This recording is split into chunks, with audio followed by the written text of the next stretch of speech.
আমি হ্যান্না দেবো the second time করবো এটা জ্ঞান already কে মা হ্যান্না দেবে ও হচ্ছে সকাল থেকে এটা নিয়ে বসে আছে, মানে ও হেনা দিবে অনেক আগে থেকে আমাকে বলতেছে, বাট আমার হচ্ছে বন্ধ ছিল না, সেই জন্য দিতে পারতেছি না। আর আমার বন্ধ থাকলে হচ্ছে স্কুলে যাই, আজকে হচ্ছে মামির দুজনেরই বন্ধ, সেই জন্য হচ্ছে ওকে একটু হেনা দিয়ে দেবো।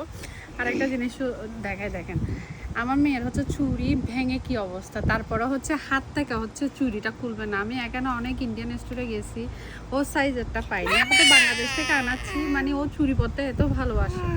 তো আজকে ওকে একটু হেনা দিয়ে দিব, এটা কাটতে হবে, এই তো দিচ্ছি। এটা আবার কিছুক্ষণ রাখবে না, এটা ভালো করে বেরো হচ্ছে না।